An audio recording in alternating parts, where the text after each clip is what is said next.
to others at all times. Service. I will do good things for others without being asked. Excellence. I will strive for excellence in all things. Perseverance. I will fulfill commitments and not give up or act on discouragement. Please join me for a moment of silence.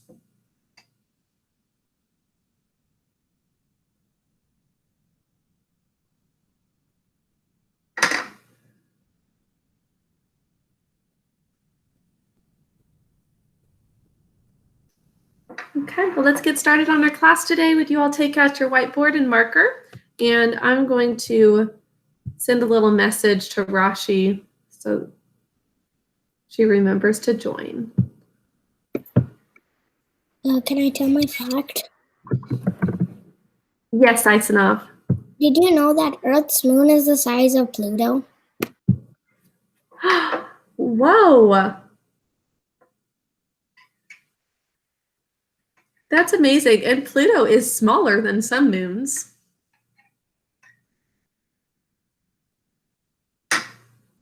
I think smaller than some of Saturn's moons, for example. Crazy. It's crazy to think it was once called a planet, and yet it was smaller than a moon. So if our moon had an atmosphere, it would be called a dwarf planet. Yeah, if we had an atmosphere, and if we weren't orbiting another planet, or if our moon wasn't orbiting another planet, that's part of it. Like Pluto just orbits the sun. It doesn't orbit another planet. So they had to modify the definitions over time. But it's nice to have that little category of dwarf planets. Okay, boys and girls, if we've got time, we'll talk more about that later. But for right now, let's do some quick phonogram review, beginning with the year of early.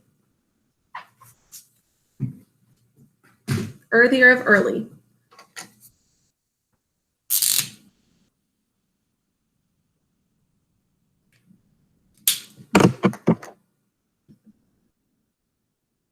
Yes, Devansh?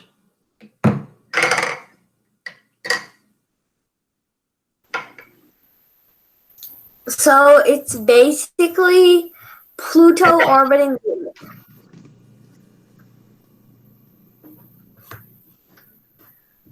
Can you hear me? Yes, I can. So it's kind of basically like Pluto is orbiting the Earth instead of the moon. You could kind of think of it that way. I mean, it's the moon that's orbiting us, and so it's different than a typical moon, even though it's the size of one, because it's orbiting the sun, not a planet. But interesting to think about. Here's the year of early. Next, please write R, the pirate phonogram.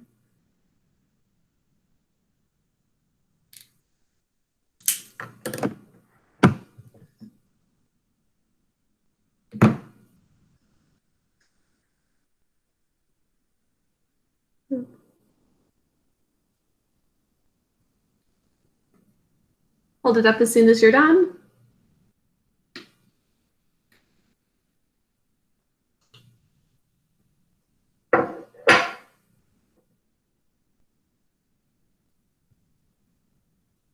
After that, please write or. Phonogram or.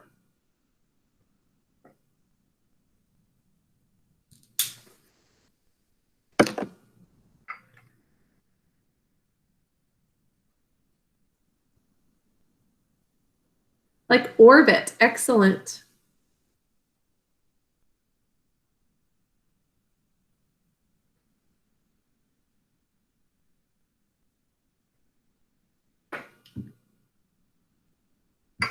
Nice, Arima. Where have you heard that word before?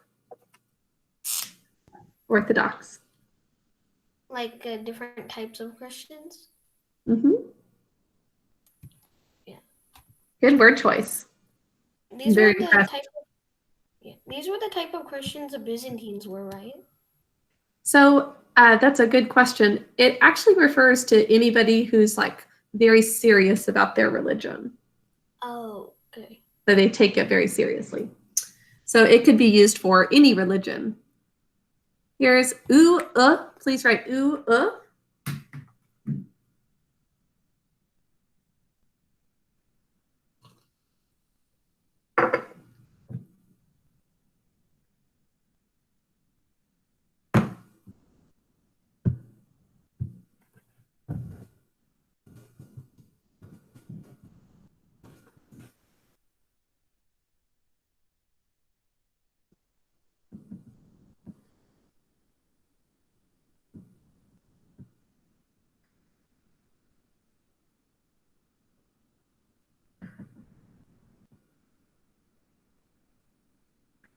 And last phonogram, O, the O of boat. O, the O of boat.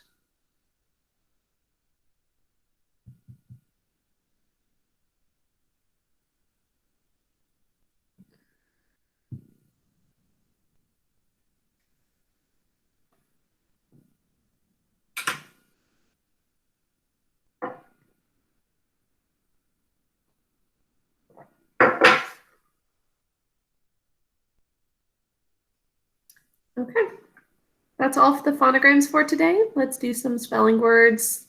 These will be on the test tomorrow. Let's begin with elegant. Please write elegant.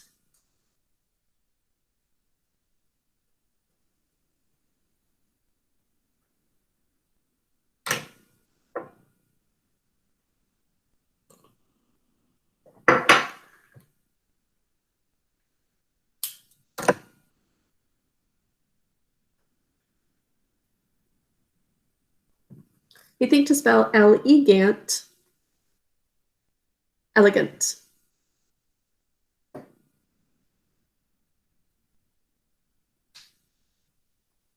Hold it up when you're done, please.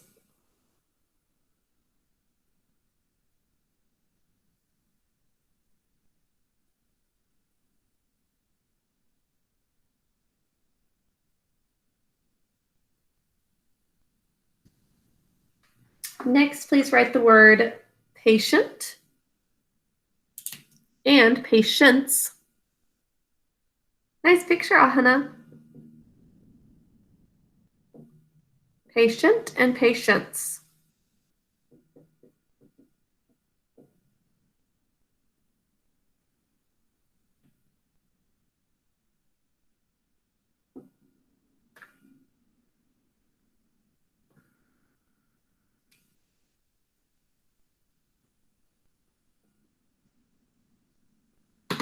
So close, Sai. We don't need a T in patience, though, at the end.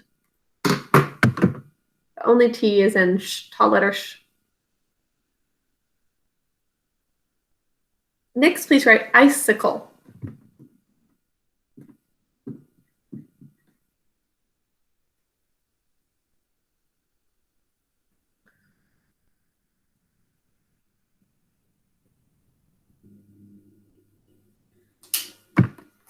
Icicle.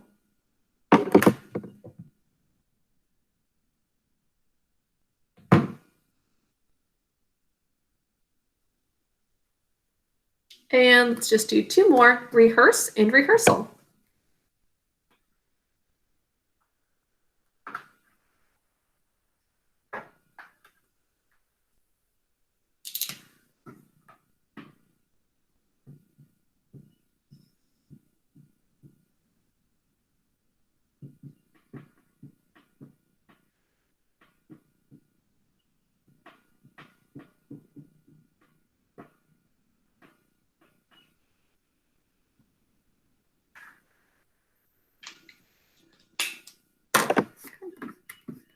Rehearse should have earlier of early.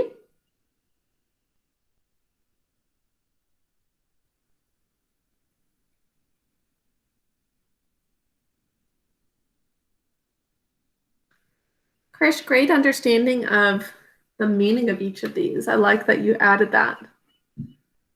Okay, that is all for our review today. At this time, let's erase our boards and take out our binder for a new spelling lesson.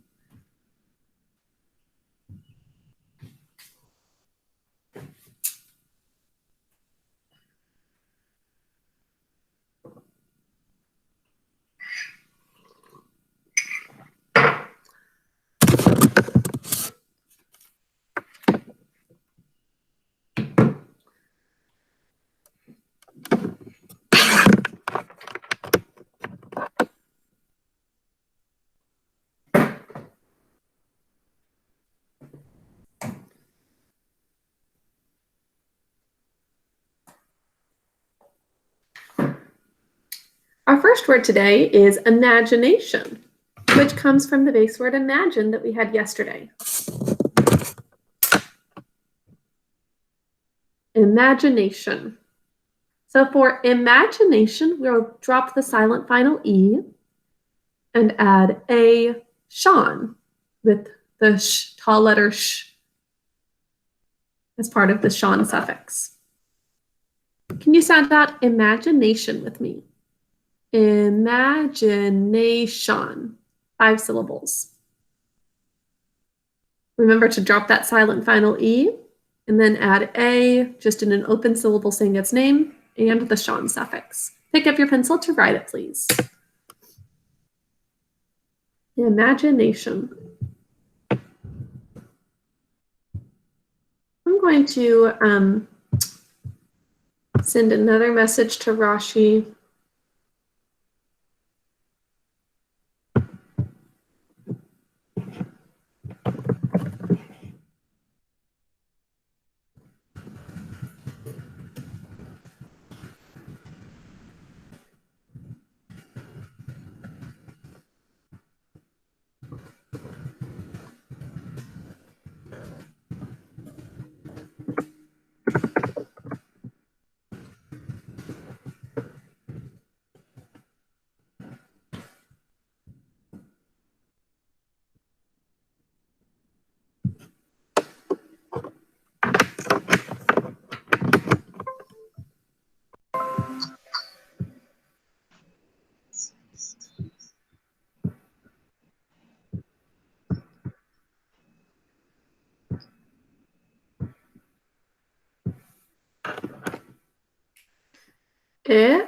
Syllable break.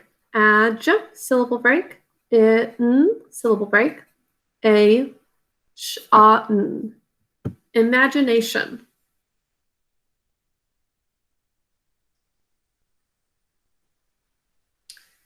Could I have Ahana tell us the markings in the word?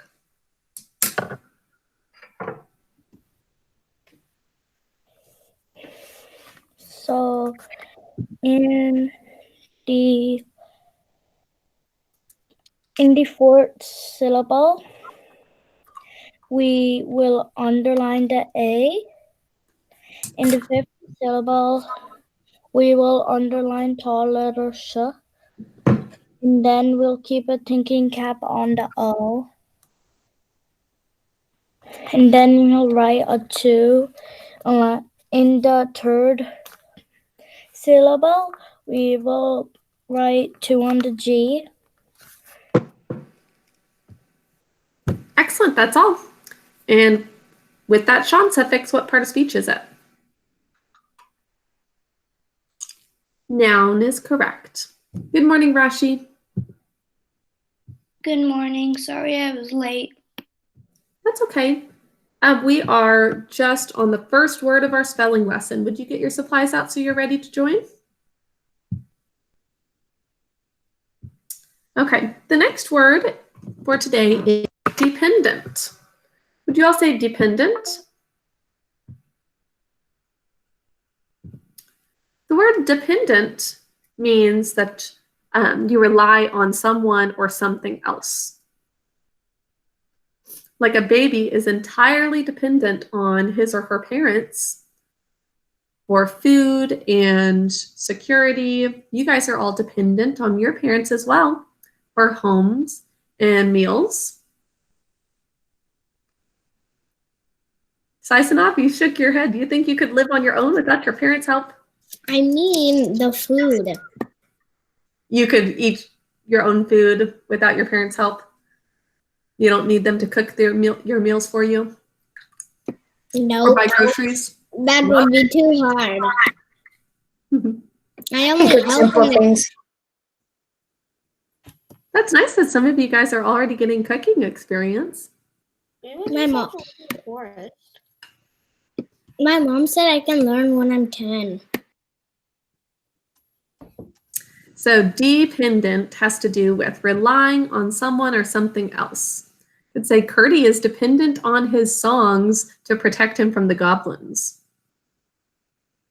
And he's also dependent on his knowledge that those goblin feet are very soft. They're their weakness. Would you sound out dependent with me? Dependent. 3 syllables. E is in an open syllable saying its name in the first syllable. And the next two syllables are basic code. Pen, n, and then the last syllable, dent, d-e-n-t. Every vowel should be at E in this word, dependent. Pick up your pencil to write it, please.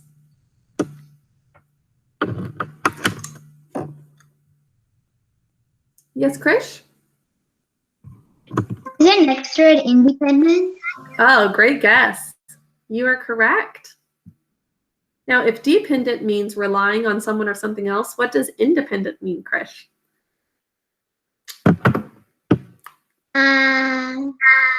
Relying on, on the people? Basically, not relying on someone or something else. Arjun? To be like alone, like for an example, you are independent, like you believe something that other people don't, or Yeah, like independent. you don't rely work. on people for stuff. Exactly. So if you all have independent reading time, that means you're not reading with somebody else. You're just on your own doing it. Okay, let's write dependent and then we'll get to independent. D, E, syllable break. P, n, syllable break. D, n, t. Dependent. Sai, could you tell us the markings in the word?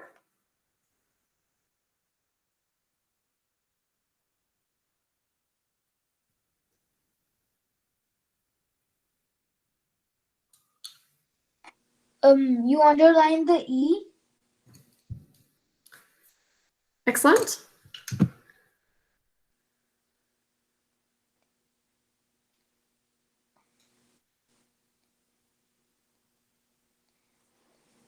And that's all.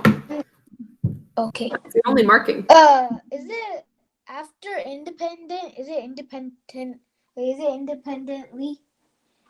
That's a good guess, but no, we're not going to do independently, just independent. So for the next one, we'll add the prefix in to make it independent. Please write it. Are we gonna do independence? Good guess. That would turn it into a noun, but that's not one of our spelling words. What are we doing?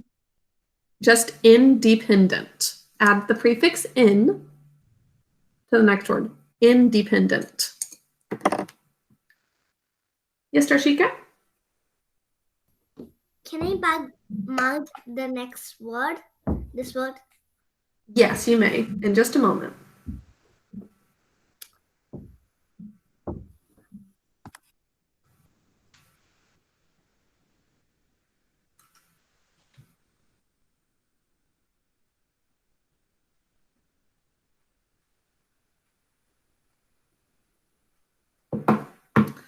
Independent. N, syllable break. D, syllable break. Pendant.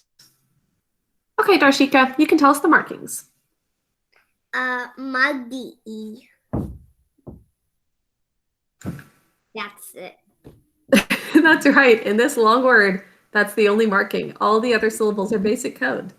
In Miss Ghana, we can use independent in like she is independent, like the Independence Day. We can use it both ways. You're right. If it was independence, that'd be like Independence Day, which is when we celebrate being on our own, not relying on Great Britain. Yeah. So we can use it two ways. You're right. Good job. So Yes, independent is an adjective. And also, Great Britain doesn't have Independence Day.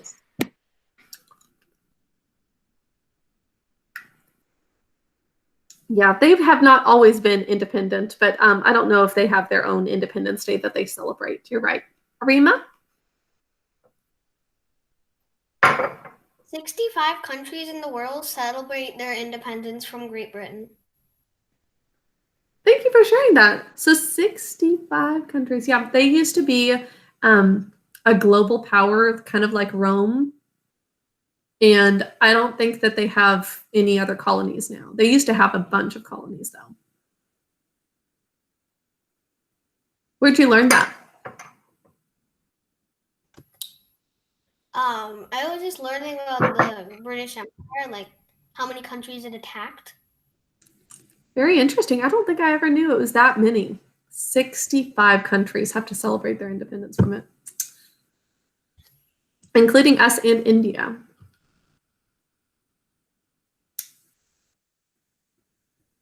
Okay, time for our next word. This is the last for today's lesson. It's the word yoke. Would you please say yoke? This is a homophone. There are two types of yolk. Today we're going to be looking at the yolk of an egg, that type of yolk. We think to spell this one as yolk, like folk. Remember folk literature? This one is spelled almost identically. It's just the first phonogram that changes. Yolk. Would you say it with me? Yolk. One syllable. You don't like yolks? Larsenov? No, if they're rotten, I don't even eat them. Well, definitely if they're rotten, don't eat them. That's right. It makes sense that we would have the word yolk on Yellow Day, everybody wearing yellow. So our sounds are y, o, ul, k, for sounds. Basic code. That ul is silent, but we're thinking of it being there. Please sound out yolk. Sai, did you have something to say? I think we learned this in science. Yeah, we probably did when we were doing our animal study unit. I think it was for the birds. Shatish? Well, I never actually. I really want to try yolk, and can I do the markings? Yes, you can do the markings. And I actually really want to try yolk, but I never even tried it in my life. Have you ever had eggs? I had eggs, but I never had yolk. Okay, you've probably, so the yolk of the egg is the Oh, yeah. yellow part. And Um, for most ways of eating eggs, it's just mixed in with the other parts. Although if you've had like a hard-boiled egg, that Yeah. shows you very clearly the layers, the difference between the white and the yellow. Yeah, I ate Okay, hard there is. eggs, but I meant to say I want to eat an omelette. That's what I meant to say. Oh, okay. So here's yolk. Y-o-l-k. Shatish, could you tell us the markings? There's only one marking, that is double underline the L. Good. Double underline the L. And That's it. actually, when we say yolk, what sound are we saying for the O? Oh, it's vowel sound, so we have to underline it. That's right. O says its name, so underline it. And the ol is silent. Yeah, and it's a noun. Yep, it's a noun. Yes, Nethra?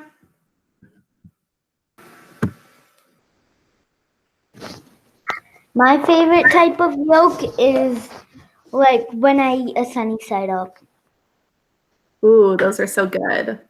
I Does taste them. anybody else like a runny yolk in for their egg? Yeah.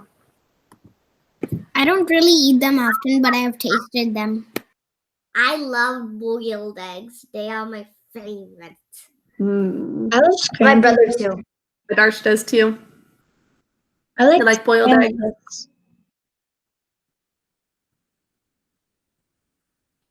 I like kind of all types of eggs. I think boiled might be my favorite too, though. Okay. Our next part of our lesson is going to be some poetry time. We're going to take a little break from writing and review our poem, Father William. Who's been practicing that at home? In my 8:30 class, somebody acted it out with Legos. They have their whole Father William set up with Legos. Ahana, would you like to be either father or the young man, the son, as we do it today? I'll just be the father. The father. And Drisha, would you like to be the young man? Oh, it's okay, Arjun. You'll have a chance. Wait, who Okay, am I so- gonna be? Let's do it all together first. Who am I gonna be? So everybody can stay muted and you just do it along with me. And then you'll be the young man, Drishya. So you'll have the first stanza, and then Ahana, and then we'll alternate.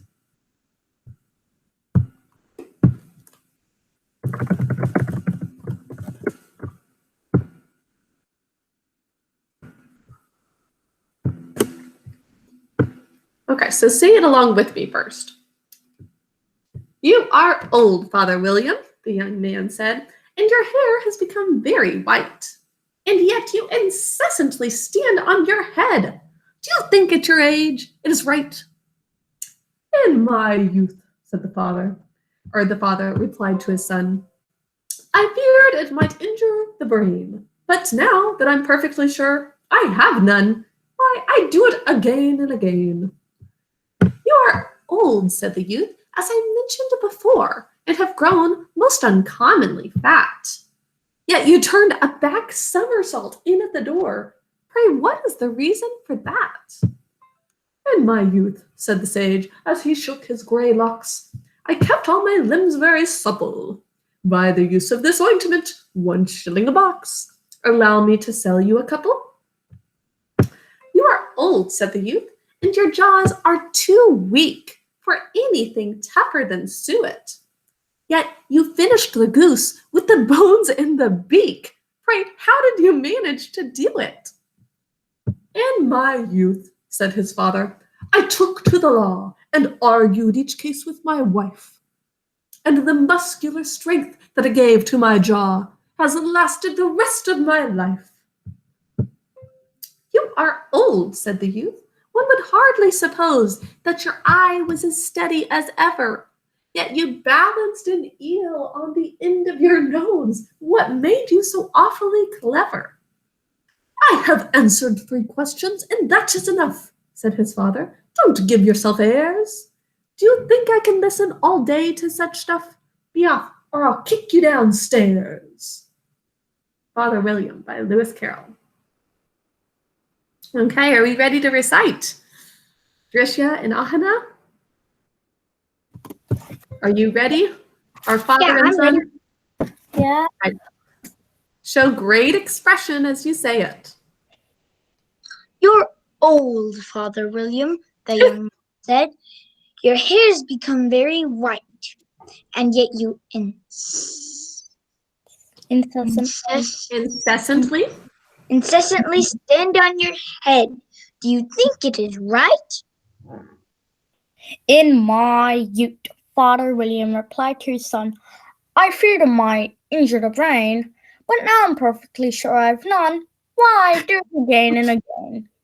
You're old, Father William. No, you're old, said the youth. As I mentioned before, you have grown most uncommonly fat.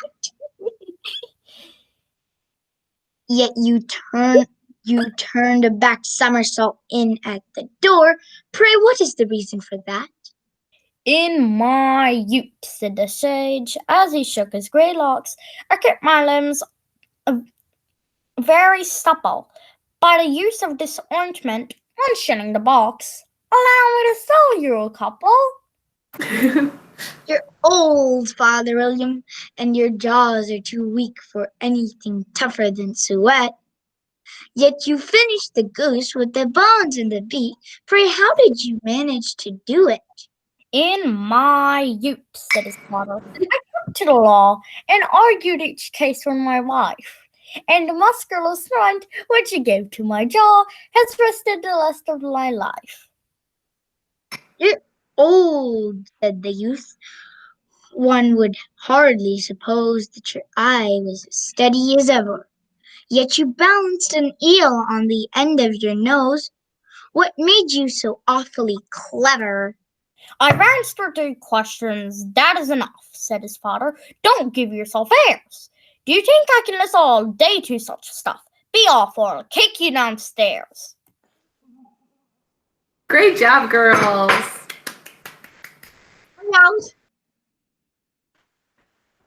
Okay. I think we have time for actually one more if we want 2 more volunteers to be father and son. He's like the father is kicking his son like a soccer ball. Okay, let's have Arjun and Darshika for the next one. Can I be the father? Always so happy when you. Is that okay, Darshika? You'll be son, he's father? Okay. Sure. Okay. Miss Gunnar, 1 second. I'll be back. Yeah. Yeah. I'm ready. You are old, Father William, the young man said, and your hair has become very white, and yet you incessantly stand on your head. Do you think it's at your age it is right? In my youth, Father William replied to his son, I feared it might injure the brain. But now that I'm perfectly sure I have none, why I do it again and again. You are old, said the youth, as I mentioned before, and you're grown uncommonly fat. Yet you turned a back somersault and at the door. Pray, what is the reason for that? In my youth, said the sage as he shook his gray locks, I kept all my limbs very supple. By the use of this ointment, 1 shilling the box. Allow me to sell you a couple. You are old, said the youth, and your jaws are too weak for anything tougher than sweat. Yet you finished the goose with bones and the beak. Pray, how did you manage to do it? In my youth, said his father, I took the law and argued each case with my wife. The muscular strength which it gave to my jaw has lasted the rest of my life. You are old, said the youth. One would hardly suppose that your eye was as steady as ever. Yet you balanced the eel on the end of your nose. What made you awfully clever? I have answered 3 questions and that is enough, said his father. Don't give yourself airs. You think I can listen all day to such stuff? Be off or I'll kick you downstairs. Great job.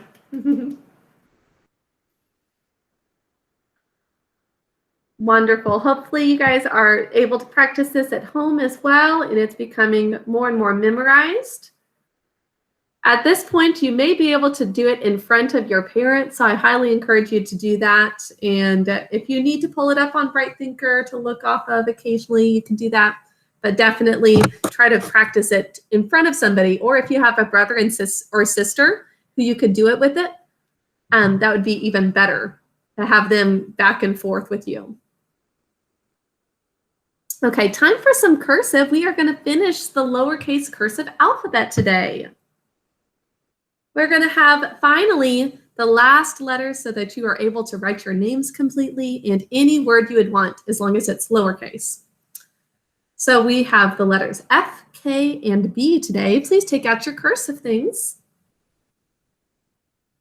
Now we'll be able to write Krish and Darshika and Kshitij. Will we be able to write Jusha? I think we already had all the letters for your name.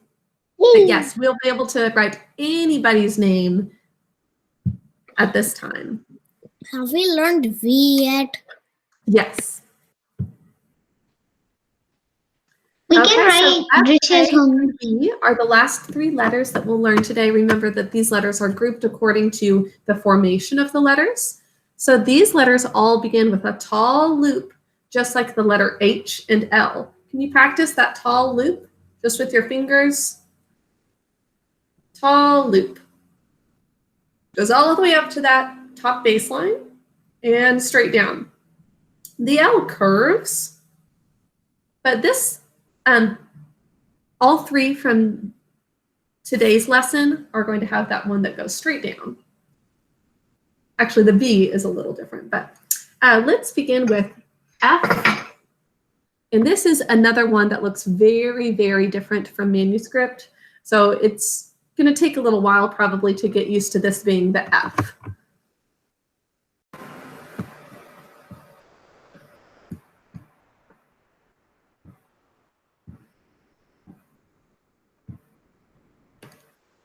So we begin cursive F with that tall loop,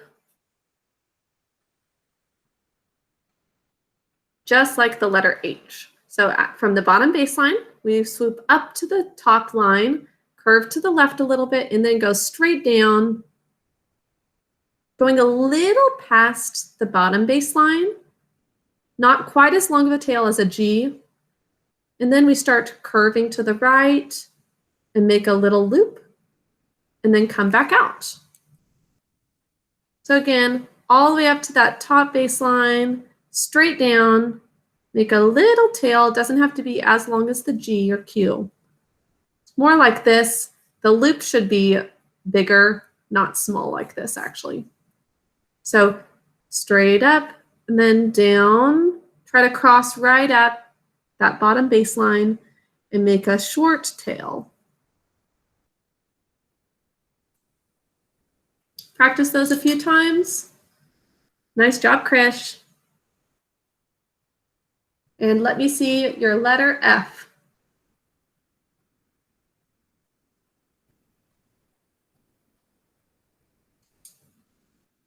We'll write it in a word like few.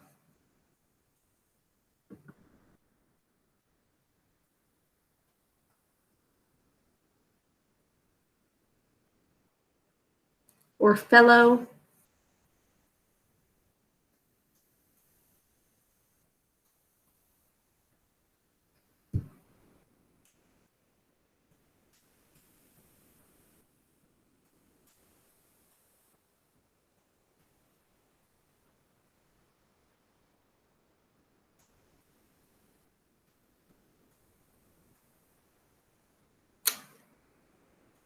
Tomorrow, by the way, is going to be a review day. So any of these that are a little harder, we'll spend more time reviewing.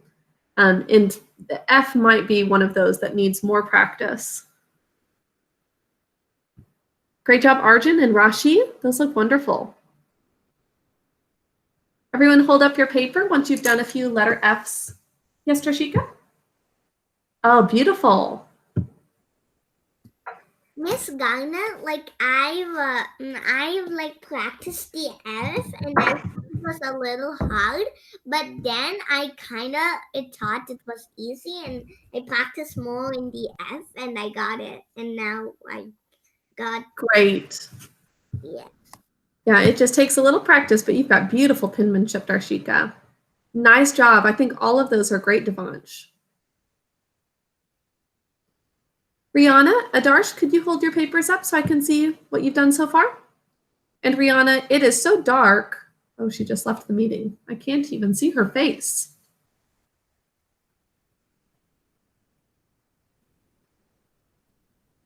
Oh, nicely done, Sai. Great job, Adarsh. Those are great.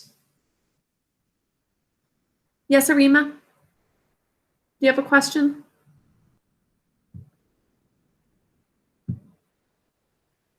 I wasn't raising my hand. Oh, sorry. I saw somebody's hand up. It was Darshika in the box next to you. Yes, Darshika?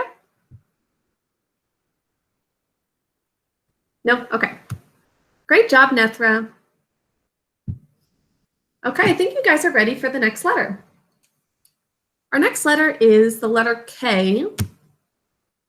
And this is in lots of your names, so we'll make sure to spend some time practicing it in your names.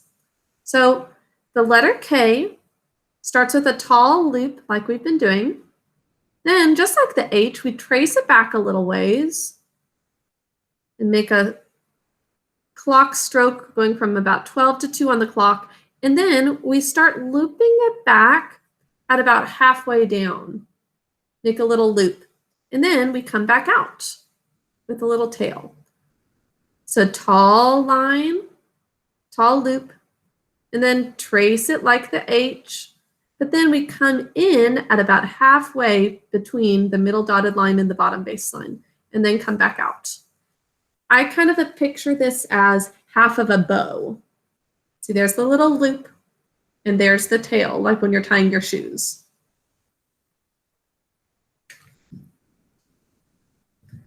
And this does look pretty similar to manuscript K, other than this top part being loopier. Yes, Ty?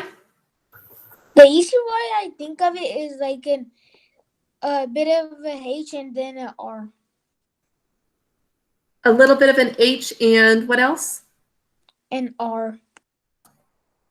Yeah, that's a good way to think of it. Here's Krish's name in cursive. Nice. Let's do Darshika's too.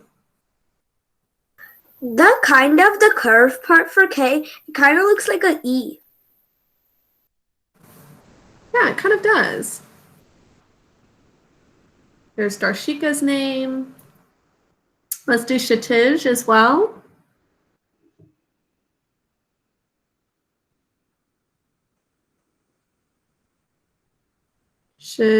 Kshitij. ... cross.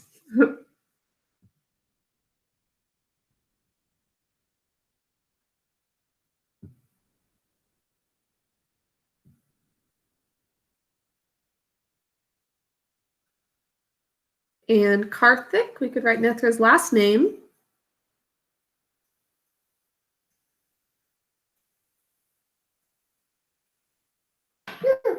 Did you know my last name is actually my dad's name? Oh, I did not know that. That's Same his for first me. name? Same with mine. My last name With mine. name. In Hinduism, I think they do that. It's same for me. Same for me. Well, Me thanks too. for sharing that. Same for me. Well, my last name is my mom and my dad's last name. So My last Dinesh name- is your mom's? That's my And then- dad. Oh, that one's your dad's. Okay. And then your mom's is the last one. My last name is with my dad and my grandfather. My mom's is with my grandpa's and my great grandpa's. My mom's was with her dad, my grandfather, and my great grandfather, and my dad's is like his So it sounds like it's a little different for everybody. Some people do mom and dad. Some people do only dad. Some people do dad and grandpa. and like and my Maybe it depends on the part of India. my The dad tradition's a little different.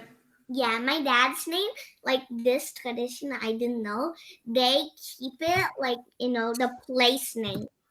Like his place name and his dad name. Place like where he's from. Like where he was Oh. born, so and his dad name. So Interesting.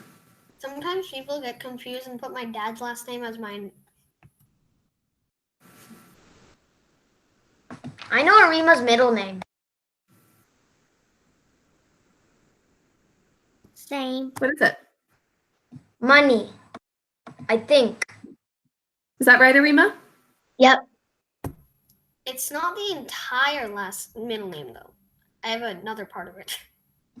Yeah, I think he used to be. Me and Arima used to go to the other same school. I think it was in like pre-K or daycare, and then that's what they used to call him at that time. Hmm. Yeah. Well, I will try to keep track of just first names. That's a lot to keep up with. Let's do our last letter, and then I'll have you guys write your names and try to do your whole name.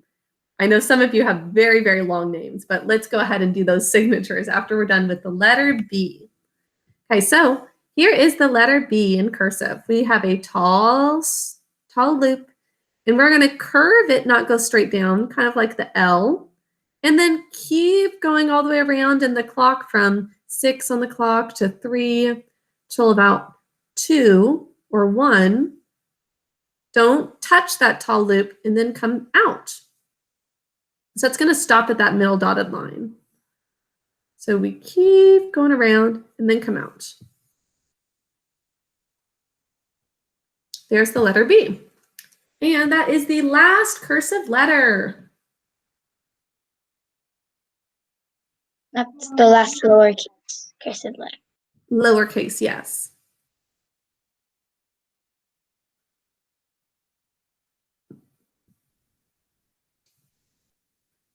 So once you're done with that, take a moment to write your name in cursive.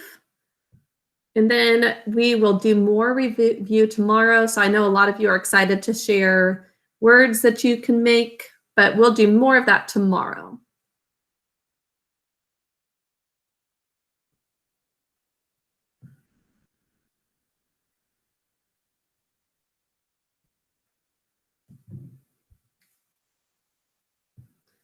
Okay, that is all for now. We are going to have a little bit of well-ordered language time. I want to go through your assignment that's on Bright Thinker for today. Did anybody already get a chance to do that review? Okay, was it pretty straightforward for those of you who did it already? Okay. We are going to go over the answers to that review tomorrow in class, and next week we have map testing. So you'll actually not have any literacy assignments on Monday because we're going to have a literacy test instead, or actually it's a reading test for Monday. So there won't be any literacy work on that day. Tuesday, you are going to have a test over your subject and object pronouns though. For the map testing, it's going to be a very similar setup to what you had in the fall. Basically, Monday, Tuesday, Wednesday, and Thursday, you'll log in at 11:30, just as usual, and then I'm going to give you the information to take the test on your own, and I'll still have this open, but not with anybody on it, in case you have problems like you're kicked out of the test or something like that. Do y'all remember what we did in the fall with that? So you'll log in every day at 11:30, but you're going to take the test, and then you'll have a few more assignments than usual on Bright Thinker, because there will be some days when we do like the spelling assignment and the math assignment as a separate video to watch. So kind of like you did last week with Mrs. Campbell's videos when I was sick. Okay, it looks like Arjun, you've got a question about that. Go ahead. Not about the reading, but for the well-ordered language, I finished it and there was no problems. But I have an advice for the sentences. So you can copy what you did. So I just copied the first sentence, the one, and then the sentence. I copied that, and then I went under, and then I put the capital letter. I didn't do it how you wrote the sentence. I did it in the normal writing, how we normally type. Instead of the way I copied it, instead of the way the big dark way, just the normal way. So then I uppercase those letters, and then if it's subject, helping verb, then you just do it. And then you did so many, and then I used like a lot of spaces for the second sentence, and then for the third and fourth. So like you know which one it is. Nice. So you mean copying down the sentence here, and then leaving space at the top. Right, for example, adverb above it. Okay, here is another option. Right here is a little picture, and it says insert image. This is what we did with our bar models on the most recent math test, and I think this is going to work really well for grammar. So please feel free to do this if you have a hard time typing in like Arjun was just describing. So you go to the little camera, it says capture image, and then you would take a picture of a whiteboard with your 4 sentences analyzed, hold it up to the camera, click capture, and then insert, and your sentences are right there, ready for me to grade. That is a super simple way of analyzing your sentences. I highly suggest doing it that way. And using your whiteboard is going to be much easier to see the picture clearly than if it's pencil and paper. Miss Gardner. Yes, Rashi? So actually there's another way, like so if you click on the draw button, you can actually just like type out the sentence, and then you could like do that. Okay, sounds good. Yeah, you can use the draw feature as well. I think that one's a little bit harder to navigate, but if you would prefer to do it that way, you can.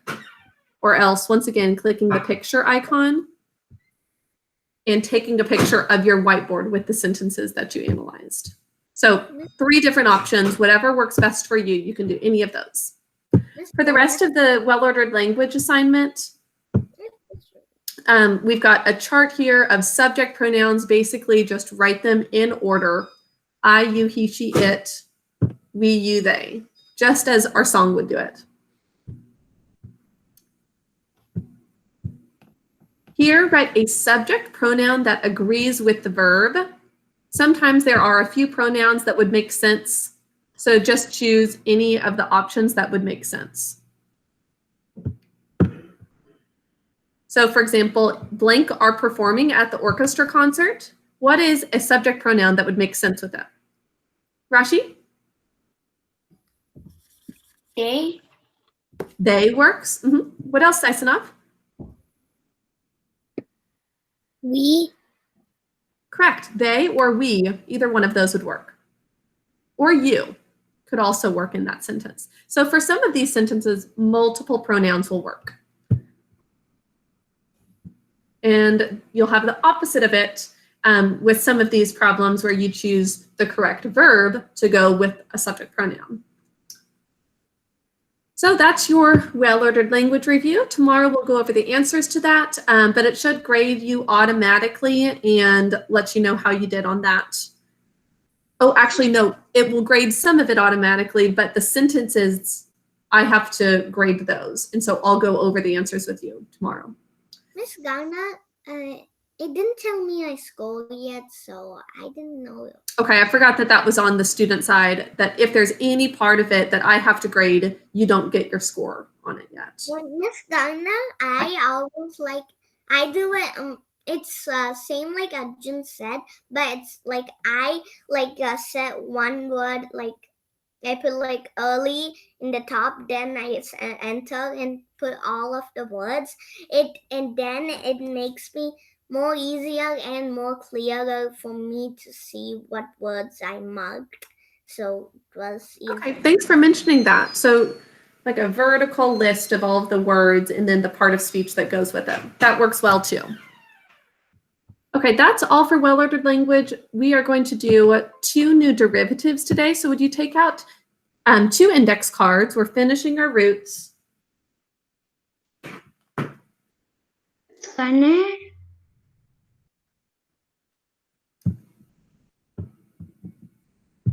Thank you for remembering to raise your hand. Yes, Krish? And also, Willard, there's like a 4th option. Like you see drop image, you can click it and then you can go to your downloads and ask someone to take a picture and then download it. And if you press it, the picture comes in the drop image and you can just submit it. Yes, thank you.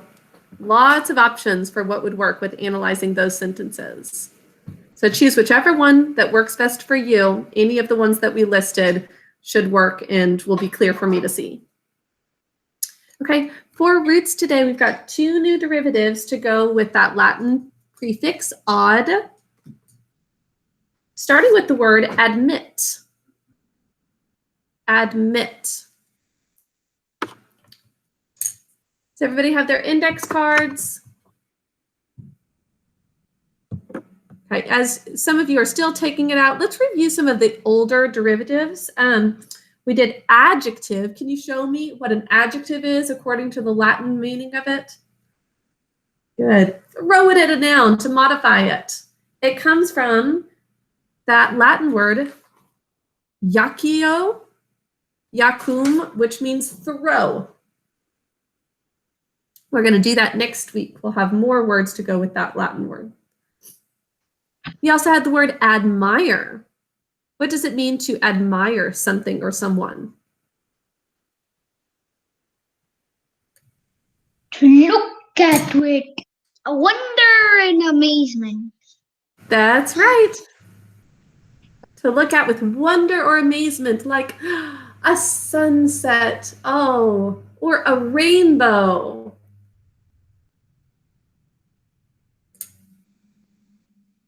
And we also had the word adhere. Can you all show me what it means to adhere something? Act that out. Stick together. Adhere. Could mean physically sticking together like something glued or taped on. Or it could mean sticking to your idea like Irene adheres to her belief in her grandmother. Doesn't matter what anybody else says, she still believes. Finally, we had the word advertise. What does it mean to advertise something? Arima?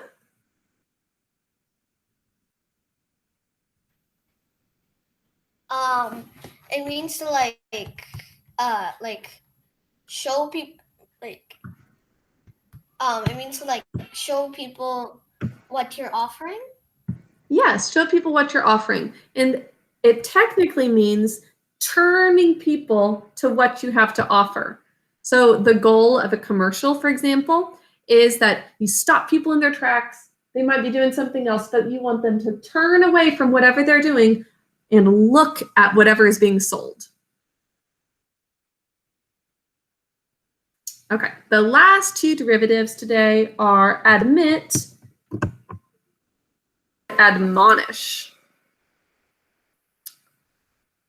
So we need 2 index cards. Brianna, I am videotaping this. So if you need to go back and watch, I think that you only missed the well-ordered language review portion, but if you need to go back and watch, it's going to be on YouTube, okay? Okay. Or you actually might have missed some cursive as well, so you might go back and watch it for that too. Yeah, I did. I missed the K and the other letter. I'm sorry. I'm glad that you are able to join us now. I hate when you have internet issues. Okay, so admit means send to or allow entrance.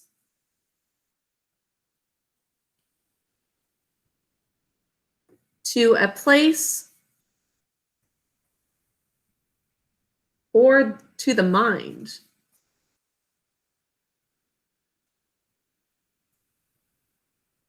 So you could admit someone into a place or building. That means allow them to come in, allow them entrance. Or you might admit something, which basically is allowing it into your mind. Like, I admit that you're correct. It's allowing the other person's opinion to come through to your mind. Admit. So allowing entrance to a physical place like a building or to your mind.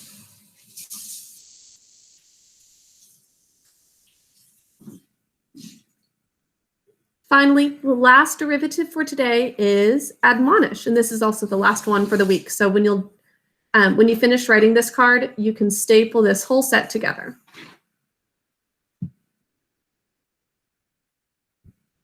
To admonish means to give warning to.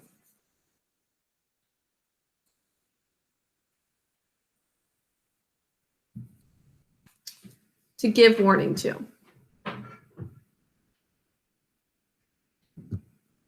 In Princess and the Goblin, we know that Curdy has several warnings to give to people. Can somebody tell me one of them? One way he needs to admonish people? Yes, Darshika?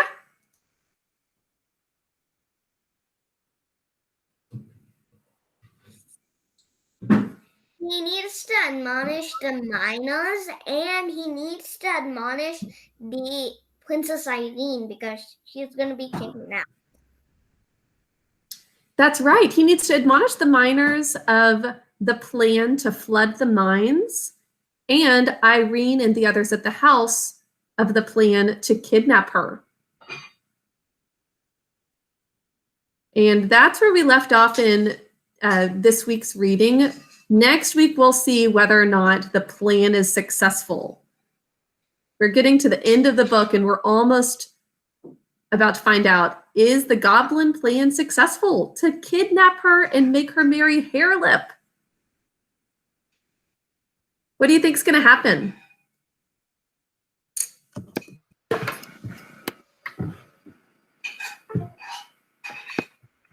I think they'll kidnap her.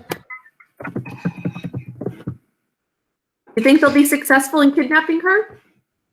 I think I think they'll also be successful in making her marry the Goblin Prince? No, No. maybe. Well, Or else, I mean, the book is made to be good at the ending. Both maybe books. they would kidnap her, but maybe Cody will save her next. Because Or maybe successfully kidnap her, but Curdy rescues her? yeah, Maybe I think like since the gods don't know that Curdy knows their first plan, he can get an advantage to rescue Irene. That's a good point. He does seem to have the upper hand in that way. Or Is there maybe one more prediction from Shatij? I think, well, we didn't hear from Queen Irene, so I think she'll come back in the story or something. We Queen didn't hear Irene. from him? The great grandmother. It's been a while since we've heard from her, so maybe she'll be the one to rescue Irene. Yeah, because her great grandmother said once Gertie will understand that she's real. So yeah, I think she's yeah. She's the I think the great Maybe grandmother. Curdy and Good point. I hope that Curdy's going to see her sometime. he's Do you think actually a it's god. will happen? Because I think if she sees her, like if she sees I hope that he believes in grandmother Irene soon and starts to, become friends with her. I hope so too. because Is that And our I next? think that he will, now that he has heard this story from his mother. And he trusts her so much and believes her story. Yes, Arjun? Is next book we are reading Jungle Book, and which story do you think is the best out of all of the stories that we are going to read?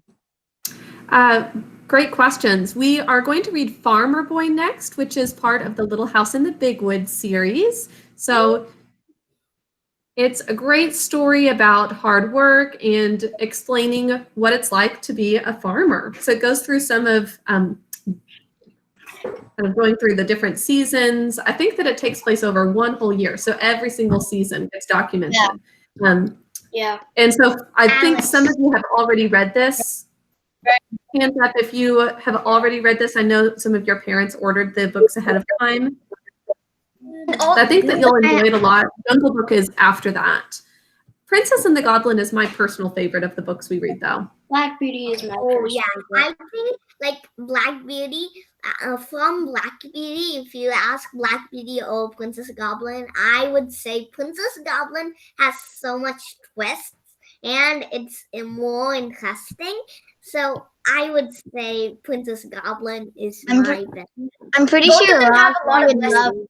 Black Beauty, like Black Beauty, because it was all about horses. Yeah. But Black Beauty. They have a has lot of lessons inside it. Yeah. Yeah, there's great lessons in both of them. I really enjoy both of them. And then Farmer Boy also is one that has a lot of wonderful lessons. And there's also some funny moments as well, as you see sort of the way Almanzo and his siblings interact with one another. Yeah. We read I will enjoy all of them. Okay, I forgot love these conversations about the book, but we've got to move on to math at this time. So can you all take out your notebook? And actually, because of being a little short on time, I'll have you write your words in orthography notebook on your own later. Okay? So Just copy them from the binder over to your notebook later. Okay, let's transition over to math at this time though. So take out your notebook and a pencil. That's all you need. Notebook and a pencil. And just to finish up that conversation, let's just do a quick vote whether you have so far liked Black Beauty or Princess and the Goblin better. Who votes for Black Beauty? And who votes for Princess and the Goblin? About half and half.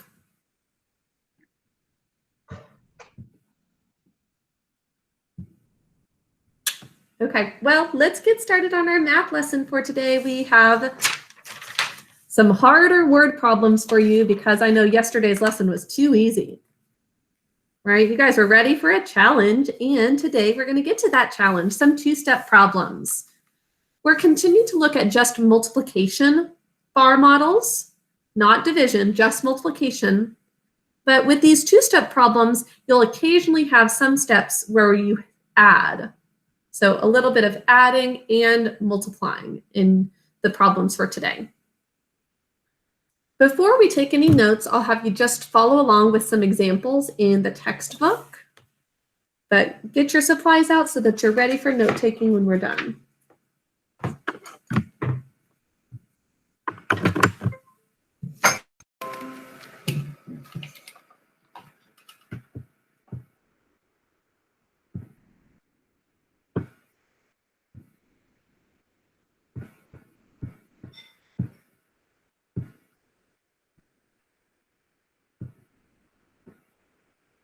So, could I have Rihanna read the story problem for us, starting with gas station?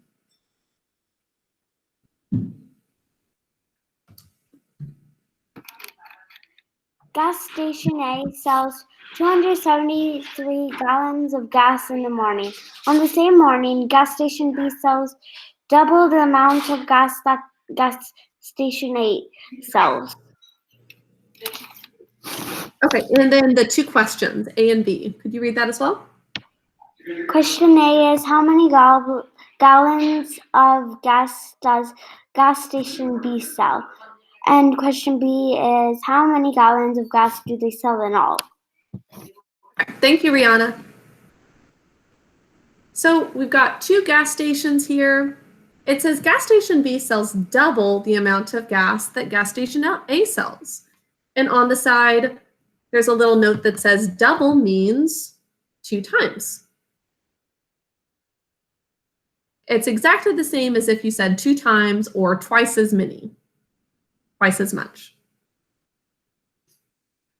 We'll begin with these two-step problems where they actually tell you these two questions. So we already know that the first part is figuring out how much gas gas station B sells before we move on to figuring out how many gallons of gas are sold in all. Twice, double, or 2 times as many, any of those are keywords that tell you we are going to compare, and we have equal groups, so we'll use multiplication to solve.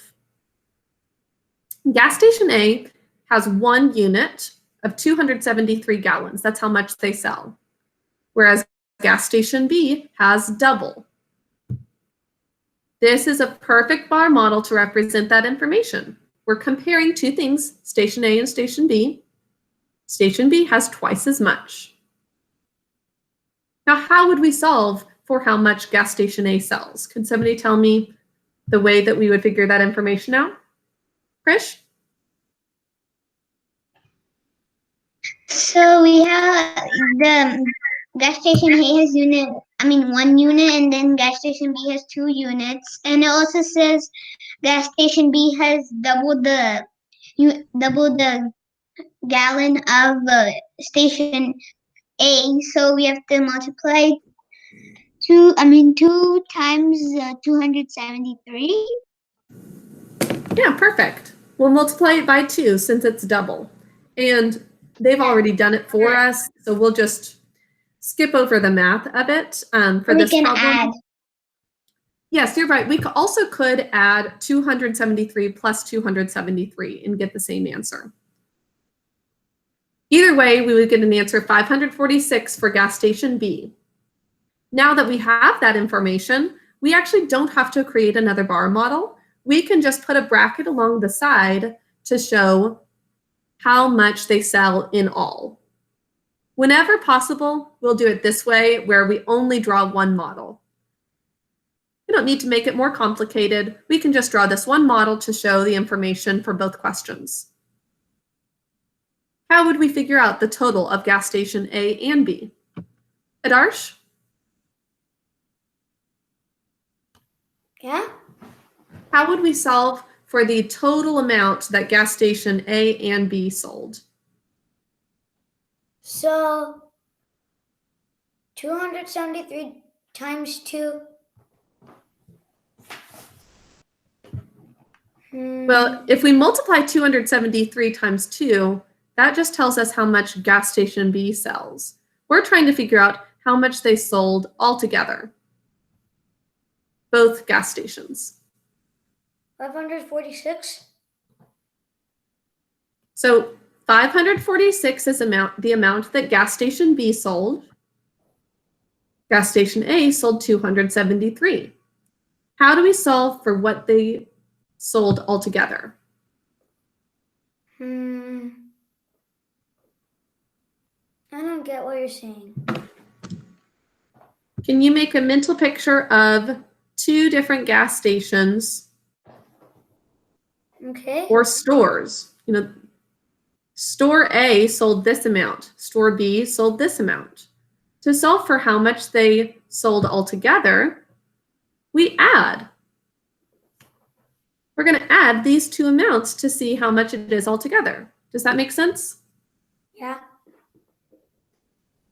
So down here it shows us an addition sentence, 273, that's this part, plus 546, that's the part we just solved for, gas station B. It equals 819.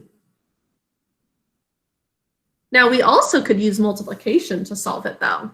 Does anybody know how we could solve the final question using multiplication? Yes, Adarsh? 546 times. Oh, I can't think of it anymore. That's okay. We haven't done this before, but if we multiplied 273, that's 1 unit, times 3, that would give us the answer as well, because there are 3 units altogether we're trying to solve for. Okay. Does that make sense? Yep. And they're all exactly the same. We've got equal units here. Okay, let's do a new problem. This one we are going to write in your notebook, but we'll begin by just reading the problem. Make a mental picture. Think of this truly as a story as we go through this one. Netra, would you read it for us? Okay. Okay. A bookstore has 4 shelves of books. A bookstore has 4 shelves of books. Each shelf had 116 books. The store owner sold 382 books. How many books were left? Great job. Netra, could you explain this in your own words? What's happening in this problem?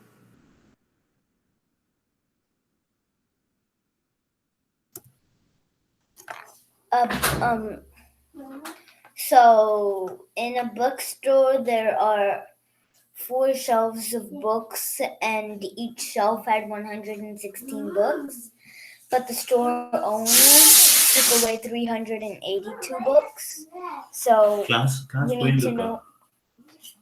Yeah, why did you remove It's okay, Netra. it? Netra, You can keep going. You did a great job. So yes, there's 4 shelves of books. headphones. The store owner took away 382 books, and we need to know how many are left. Excellent. So it only says the final question of how many books were left, but who can tell me what we need to figure out before we get to that question. Krish? And there's a little hint on the side. I can't even see the page. I only know the numbers. That first we have to know how many books are in total. So we have to do 116 times 4. And then after that, minus 383, I think. Great job. Yes, we'll have to figure out how many books were at the bookstore originally. So 116 times 4 would get us that answer. We've got a part-whole bar model with 4 equal units. 116 times 4 tells us how many books there were at the bookstore before all of these books were sold. Let's do that in our notebook. And for two-step problems, we'll basically call it steps 1A and 1B. Oh, I forgot my heading though. Please write your heading as well.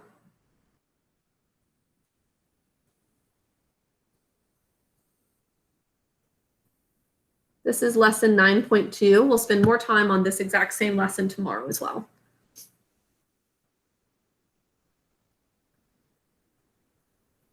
Okay, so for 1A,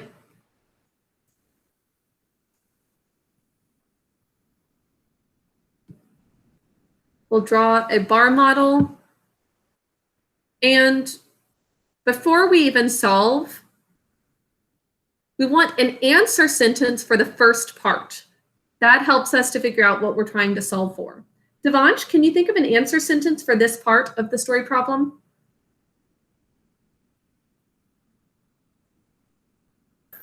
I forgot the question. What was the question? Here, I'll have you read through this again in your head and think through what is the first part of what we're trying to solve. We have to find the total. Good. So can you tell us an answer sentence? There were blank books in all. Perfect. Let's write that down. There were blank books in all.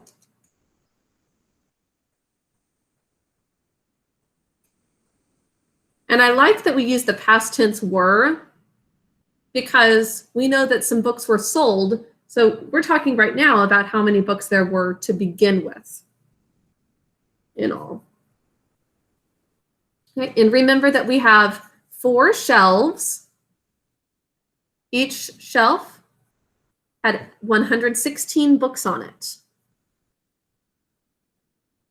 We're trying to figure out the total number of books there were at the bookstore. So take a moment to draw that model out and solve for 116 times 4.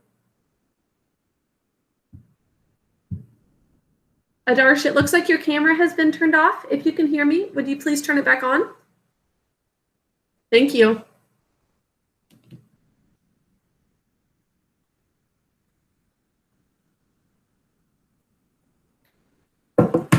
Thumbs up as soon as you are done drawing your model and solving 116 times 4. Okay. I'll give everybody else another minute or two.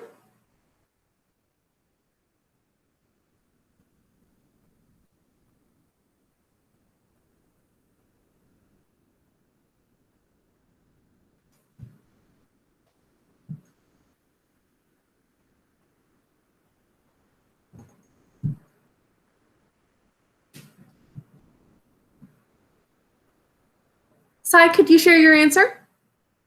My answer was 464. 464, perfect. Who got the same thing? Excellent. This is the only part to regroup. So we'll write it in the answer sentence and next to the question mark.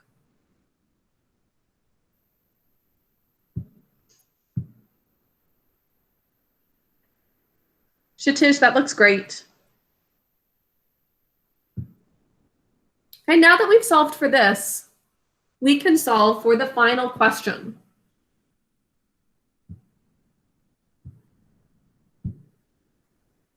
Saisanov, could you read that final question in our story problem?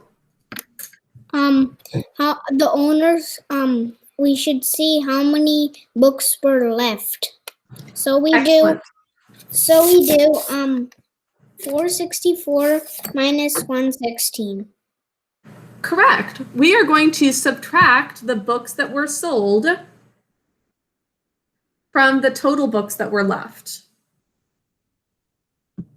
Okay, just a basic part whole bar model where we subtract the part that was removed. We've got 464 on the top of our bar model. That's the total number of books originally. And we know 382 books were sold. We're trying to solve for this part left. How many books are still in the bookstore after all of the books were sold? After this amount was sold, that is.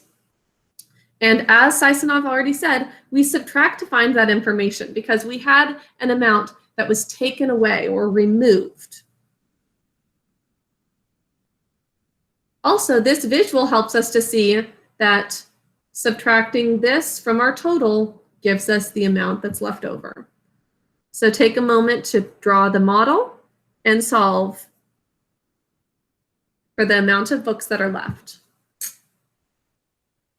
And I forgot to have the answer sentence as well. Take a moment to write that as well. We should have done that before doing our model. My mistake on that.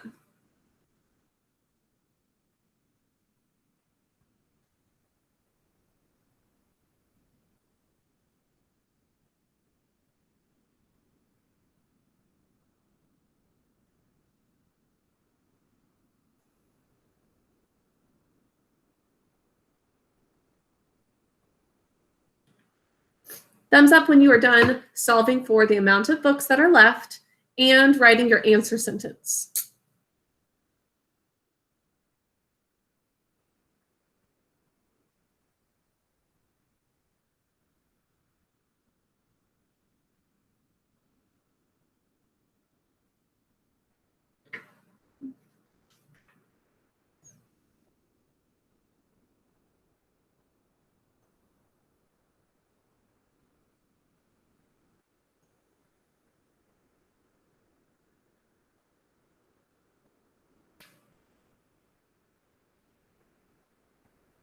Dricia, could you share your answer?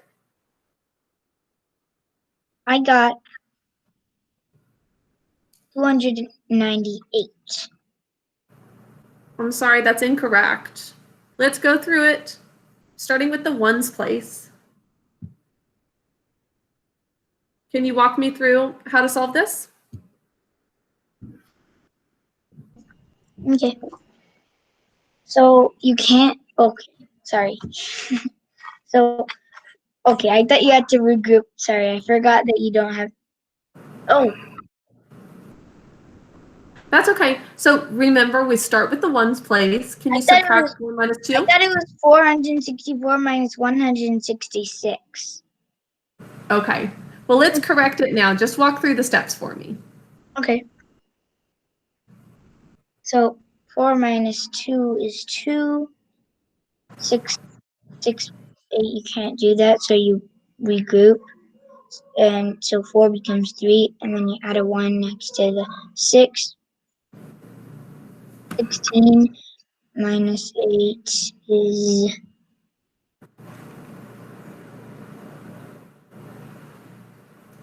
8. I just said 8. Okay.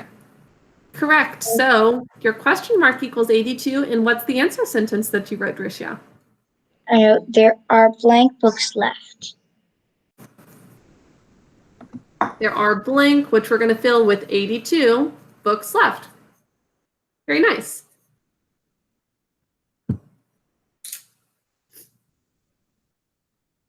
Kshitij, excellent work. I love how neat your bar models are. Very clear information. That's so important with this, not to get too quick or sloppy with it. The clearer the information is, the better. Yes, Devansh? Did we have to write 1B? Yes, thank you. We can call this part 1B. This is 1A, this is 1B. Okay, we're going to do one more problem, and for me, it's going to be easier just to flip over the page because these two-step problems for me take up about a whole page.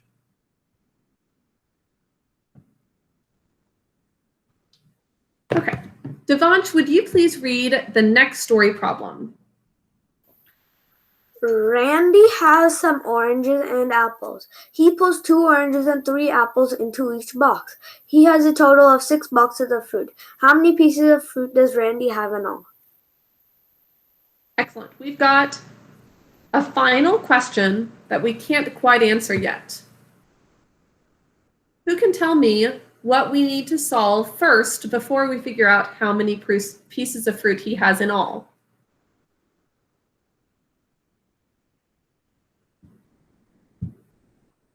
Imagine you are Randy. You've got some apples and oranges. You put 2 oranges and 3 apples in each box. Then you have a total of 6 boxes. What do we need to solve for before we figure out how many pieces of fruit you have in all? Arima? You have to solve the total amount of oranges and apples together. Excellent. The total amount of oranges and apples in each box. And I know that that is simple math that probably you all could just do that part in your head, but we are going to draw a separate model for it. Right, and as you can see, it's already partially done for you. But let's draw it together.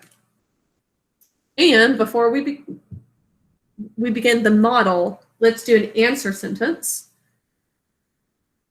Rihanna, could you give us an answer sentence for the first part, 2A?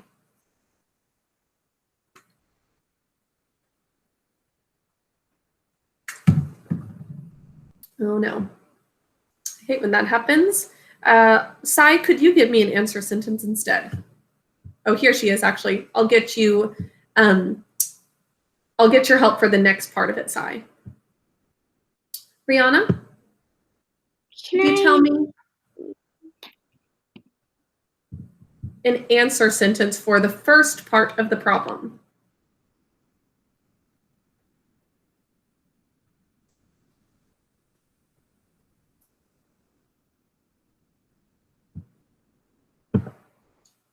He has blank number of fruits.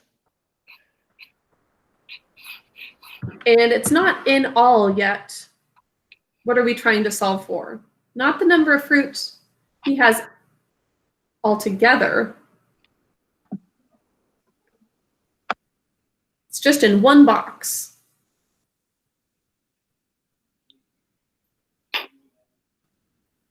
So could we add on, he has blank pieces of fruit in each box? I think that would be a little more clear. Does that make sense? Yeah. Okay, so Randy has blank pieces of fruit in each box. We're just going to add a little bit more to make it clear that this is not telling us how much he has altogether, but in every single box, he has this amount of fruit.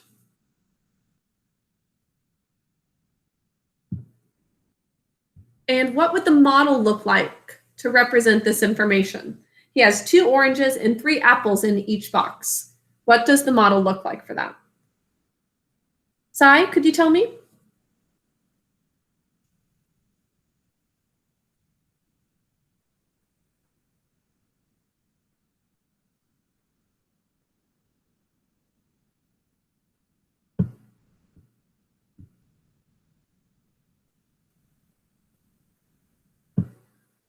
Okay, let's have Saisanov tell it instead. We've had a lot of issues today with people accidentally leaving the meeting. I went to the bathroom. Okay, Saisanov, let me show you the model again. or the problem, we're trying to figure out what model we use to represent the information of how many pieces of fruit in each box. Oh, a part whole. Good. A part whole bar model. What do, Tysonoff, what does each part of the model equal? Can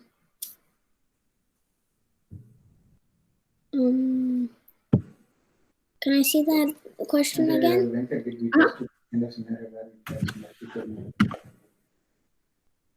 What does each part equal? Each part equals 3 apples and 2 oranges. Great. So we'll just write 2 and 3 underneath the model. And where does the question mark go? Tysonoff, where does the question mark go? On the top. Perfect. Now, Sai, could you tell us how to solve for the amount of fruit in each box? You add. Good. Can you walk us through that? Okay, you add 2 plus 3.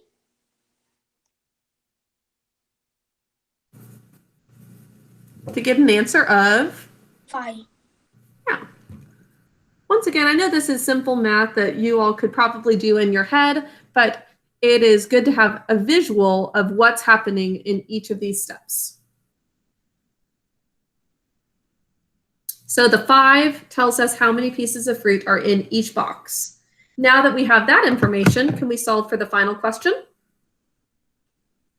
Yes. And Ahana, would you please tell us a good answer sentence for the final question?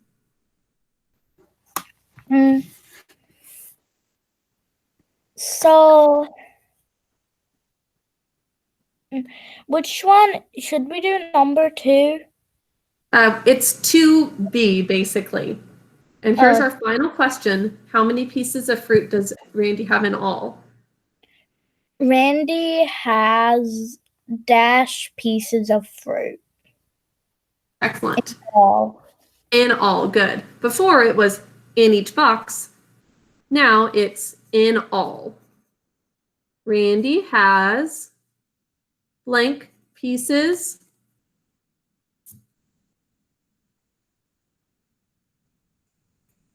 of fruit in all.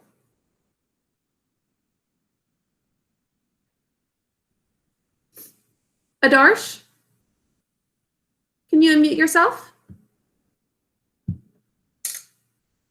Okay. Okay, so we have the information.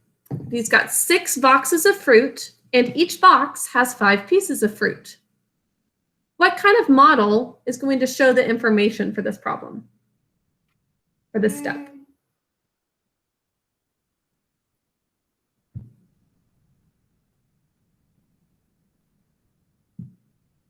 Is this part whole or comparison? Part whole? Good, it's part whole. And it's a multiplication bar model because we've got equal groups. How much is each unit equal to, Adarsh? 5. Perfect, 5. Each of these is a little box of fruit. Each one has 5. Let's draw that.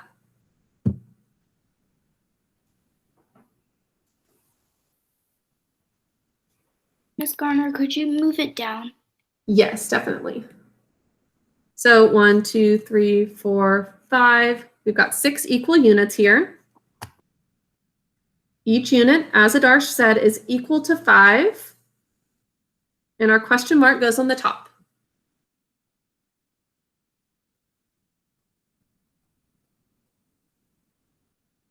Netra, could you tell us how we are going to solve for the total amount of fruit Randy has?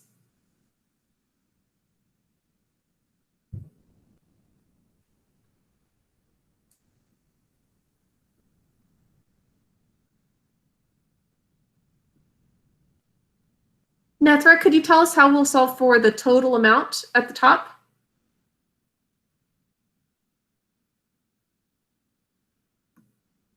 Nethra, can you hear me? Can you unmute yourself? Are you not able to? Oh, I forgot.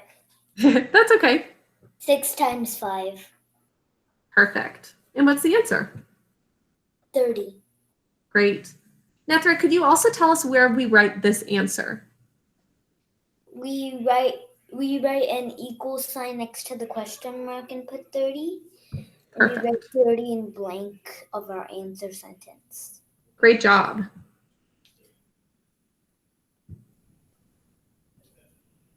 Okay, that is the whole problem. You now have 2 examples in your notes, and you have homework for today, which will include an example of a 2-step problem in your workbook. I've adapted what the assignment was on BrightThinker.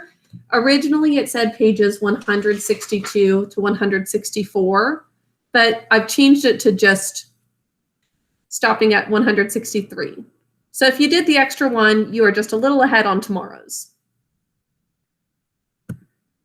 Right, on page 161, you've got an example of a 2-step problem. It says there are 6 boys and 4 girls in the chorus. Each chorus member has 8 concert tickets to sell. First of all, we figure out how many members there are in the chorus and add that information. And then we multiply to figure out how many concert tickets they have in all. So that's just a good example for these next 2 problems.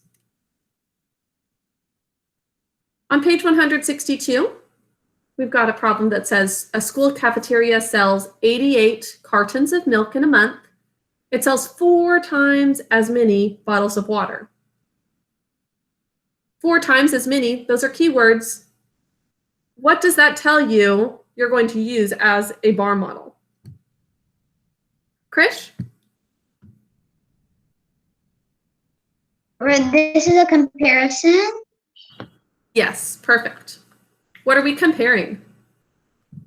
We're comparing. Wait, I can't even. Wait a minute. Let me pin your screen. I can't even see anything. 1 minute.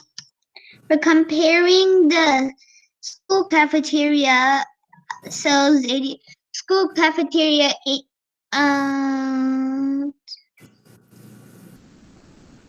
So we're comparing 88 cartons of milk and cartoon milk and water. Good. Milk and water. Milk and is correct. water. Which one's bigger, milk or water? Milk. Which one is? It says that they sold 88 cartons of milk and 4 times as much water. So water is going to have 4 times as many. Then you can solve for the second part, which is how many more bottles of water than cartons of milk does the cafeteria sell? So you're going to try to find the difference. You don't have to actually draw a new model for this, by the way. If you can solve using this model, that's fine. You don't have to draw a second one. Okay, then the next one does not tell you the 2 steps, so I want to walk through how to solve the first part of the problem before you get to part 2. It says a museum has 75 carvings in its collection. It has 10 more pieces of pottery than carvings. Can you picture that? A museum has 75 carvings and 10 more pieces of pottery. It has 3 times as many paintings as pieces of pottery. So we've got 3 things: carvings, pottery, and paintings. And the final question is, how many paintings does the museum have? What do we need to find out before we can solve for how many paintings there are? Shatish? How much pottery? Correct. We need to solve for how much pottery the And museum to has. get how much pottery, we have to do 75 times 10. And actually, it's not going to be times 10. It says 10 more. Oh. So what do we do instead, Shapish? Plus 10. Okay. That's right. Like, first I was thinking, how is it 75 times 10? I never saw one that big. I know that's a big one. So it would not be times 10. It's going to be plus 10 because there's 10 more pieces of pottery than carvings. So basically this is 75 plus an extra 10. That's going to tell you pottery. Once we know how many pieces of pottery there are, then we can solve for the number of paintings, right? And we've got the keywords 3 times as many to help us solve for that part. You'll take a picture of this page and upload it today. I got it. Great job. Anybody have questions about this? Yes, Devansh? On the side of page 163, it says first I blank, then I blank. You don't have to fill that out. It's basically just talking through the steps, but I don't find those very helpful. If you do find them helpful, you can fill it out, but if not, just leave it blank. Okay, that's all for today. I hope you guys enjoy the rest of your afternoon and are able to finish the assignments for today without a problem. I'll see you guys tomorrow, Friday. We're almost to the end of the week. Reading groups. That's right. Reading groups, just Shatish, Apana, Adar, and Sai will stay with me. Everybody else, I'll see you later. Bye. Bye. Bye. And we're going to read a little more Oliver Twist together. Bye. Day. Bye. For some reason, there's such thing as National Kazoo Day. That's very weird. That is quite strange. I don't know why they need a holiday. Today it is. And for some reason, this is the weirdest day ever. Okay, let's read Oliver Twist. It's been a little while since we've read, since we didn't read on Monday together.